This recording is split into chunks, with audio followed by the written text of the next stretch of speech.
மந்தை மேய்ப்பர்களுக்கு முதல்ல அந்த சாட்சி சொல்லப்படுகிறது. இன்றைக்கு தேவனுடைய ஆலயத்துல இருக்கிற நம்மளை பார்த்து, மேய்ப்பர்களை பார்த்து ஆண்டவர் சொல்ற காரியம், பயப்படாத, உனக்காக நான் இருக்கிறேன். கரங்களை தட்டி ஸ்தோத்திரம் பண்ணுங்க. அல்லேலூயா. உனக்காகத்தான் நான் பிறந்திருக்கேன்னு சொல்றாரு. ஆமென். அவரே கிருபாதார பலியானவர். ஒரு நற்செய்தி.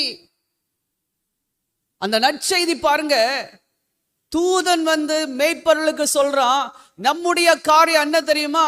நம்ம போய் பார்க்கணும். அல்லேலூயா. நம்ம போய் யாரை சந்திக்கணுமாமா?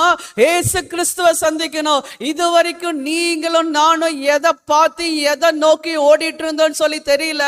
ஆண்டவர் சொல்றாரு, உங்களுக்கு ஒரு அடையாளம், ஒரு மாதிரி இருக்கிறார், ஆனால் இயேசு மட்டுமே அந்த அடையாளம்.